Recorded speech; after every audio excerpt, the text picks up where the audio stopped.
కన్యారాశి. ఈ కన్యారాశి వారికి అందరికీ కూడా మనకి ఈ గురుగ్రహ సంచారం కర్కాటక రాశిలోకి చేరిన తర్వాత అదృష్టం అనేటటువంటిది మీకు కలిసి వస్తుంది. అంతకుముందు కన్యారాశి వారికి భాగ్యంలో ఉన్నాడు గురుడు. కానీ పరిస్థితి ఏంటండి, గురు శుక్రులు ఇద్దరూ కలిసి ఉన్నారు. దానివలన పూర్తి ఫలితాలను అనుభవించలేకపోయింది. ఇప్పుడు ఈ కన్యారాశిలో మనకి కన్యారాశి వారికి అందరికీ కూడా లాభంలో ఉన్నటువంటి గురుగ్రహ ప్రభావం వలన, గురు శుక్రుల వలన అనేకమైనటువంటి లాభాలు మీకు కలిసి వస్తాయి. అడవిలో పడేసినా సరే మిమ్మల్ని సంపాదించుకొని వచ్చేసేంత కెపాసిటీ మీకు ఉంటుంది. ఫైనాన్స్ వ్యాపారాలు చేస్తున్నటువంటి వాళ్ళు, బంగారం షాపు వ్యాపారాలు చేస్తున్నటువంటి వాళ్ళందరూ కూడా సక్సెస్ఫుల్గా ఉండిపోవడానికే అవకాశాలు ఉంటాయి. అదేవిధంగా సంతానం లేనటువంటి వారికి అందరికీ కూడా సంతానం కలగడానికి అవకాశాలు అధికంగా ఉన్నాయి. అలాగే ఈ రాశి వారికి అగ్ని ప్రమాదాలు జరగడానికి అవకాశాలు ఉన్నాయి. అసలే ఎండాకాలం కాబట్టి ఆ ఎండ వడ దెబ్బ కూడా తగలడానికి అవకాశాలు చాలా ఎక్కువగా మనకి కనబడుతున్నాయి. తర్వాత ఈ రాశి వారికి అందరికీ కూడా మరి పెళ్లి చూపులకి వెళ్తారు. పెళ్లి చూపులకు వెళ్ళిన తర్వాత మరి ఆ యొక్క వివాహానికి సప్తమ స్థానంలో ఉన్నటువంటి శనిగ్రహ ప్రభావం వలన సప్తమ స్థానేషు శని కళత్రపుత్ర శత్రుత్వ కారణాయ నమః అన్నారు. అందువల్ల చేసుకోబోయేటటువంటి అమ్మాయిని మీరు విసిగించడం, ఆ తర్వాత కొన్ని పెళ్ళిళ్ళు రద్దయిపోవడానికి గల కారణాలు ఇవన్నీ కారణాలు అన్నమాట. కాబట్టి ఈ రాశి వారికి అందరికీ కూడా మనము బ్రహ్మాండంగా భవిష్యత్తు ఉంది అని మనం చెప్పచ్చు. ఈ యొక్క కన్యారాశి వారికి అందరికీ కూడా భార్యాభర్తల మధ్య వివాదాలు పెద్దగా లేకపోయినప్పటికీ కూడా కొన్ని పట్టుదలలు మాత్రం చాలా అధికంగా ఉండడం ద్వారా మనకి కోర్టులో కేసులు వేసుకున్నారు. కానీ ఎక్కువగా ఈ యొక్క మకర రాశి వారు, ఈ యొక్క కర్కాటక రాశి వారు, ఇక ఈ కన్యారాశి వారు వేసుకోవడం అనేటటువంటిది జరిగింది.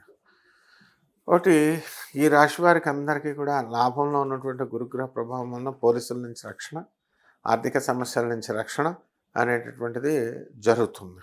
అలాగే వివాహాలు కానటువంటి వాళ్ళు ఎవరైతే ఈ రాశిలో ఉన్నారో అటువంటి వాళ్ళకి అందరికీ కూడా వివాహం అయిపోవడానికి అవకాశాలు అధికంగా కనబడుతున్నాయి కన్యా రాశి వారికి. మరి అదేవిధంగా మనం సరైనటువంటి సంబంధాన్ని కనుక జాగ్రత్తగా చూసుకోకపోతే సప్తమ స్థానంలో ఉన్నటువంటి శని విడాకులు ఇప్పించేయడానికి రెడీగా ఉంటుందన్నమాట. కాబట్టి చాలా జాగ్రత్తగా మనము ఆ డబ్బు కంటే కూడా, కట్నం కంటే కూడా మామూలు మంచి వాళ్ళని మనం సెలెక్ట్ చేసుకొని చేసుకోవడం ద్వారా ఇటువంటి దీని నుంచి, పరిస్థితి నుంచి మనం మీ పరిహారంలా పనిచేస్తుంది, తప్పించుకోవచ్చు మీరు. అలాగే ఈ యొక్క రాశి వారికి అందరికీ కూడా మనకి షష్ఠ స్థితిగతుడైనటువంటి రాహుగ్రహం యొక్క ప్రభావం వలన విదేశాలకు సంబంధించినటువంటి లాభాలు అనేటటువంటివి చాలా అధికంగా కలుగుతాయి అన్నమాట. కాబట్టి ఈ యొక్క చదువులో చాలా ఫస్ట్ క్లాస్గా ఉండడము, తర్వాత చక్కగా ముందుకు వెళ్ళడం అనేటటువంటి కారణాల వల్ల ఆ అబ్బాయి యొక్క లేదా ఆ స్టూడెంట్ యొక్క విచారణ అనేటటువంటిది పాస్ అయ్యారా, ఫెయిల్ అయ్యారా, ఎంత వచ్చింది అనేటటువంటిది టీచర్లు మనం చూసుకోవడం అనేటటువంటిది జరుగుతుంది. ఆ విధంగానే జీవితంలో ఈ కన్యారాశి వారికి అందరికీ కూడా మామూలుగా ప్రాక్టికల్గా లైఫ్ ఎలా ఉంది అని చెప్పేసి మీరు ఒకసారి ఇంట్రోస్పెక్షన్ చేసుకోవాల్సినటువంటి అవసరం ఉంది. ఆదాయాలు బ్రహ్మాండంగా పెరుగుతాయి, ఖర్చులు బ్రహ్మాండంగా అవుతాయి. అయినప్పటికీ కూడా ఈ యొక్క కన్యారాశి వారు స్టబ్బర్న్గా ఉండడము అనేటటువంటిది జరుగుతుంది. అలాగే ఈ రాశి వారిలో ఉన్నటువంటి పిల్లల్ని కనుక మనం తీసుకున్నట్లయితే ఈ యొక్క కన్యారాశి వారికి చదువులో వృద్ధి చెందుతారు పిల్లలు. లాభంలో ఉన్నటువంటి గురుడు చక్కగా కర్కాటక రాశిలో స్వక్షేత్రగతుడే ఫుల్ పవర్ఫుల్గా వచ్చాడనమాట. కాబట్టి ఎవరికైతే బుద్ధిబలము, జ్ఞానబలము లేదని బాధపడుతున్నారో అటువంటి వాళ్ళందరూ కూడా ఈ రాశి యొక్క గురుగ్రహాన్ని మనం పూజించుకోవడం ద్వారా, ఈ యొక్క బృహస్పతిని అర్చించుకోవడం ద్వారా బ్రహ్మాండంగా ఉంటుంది.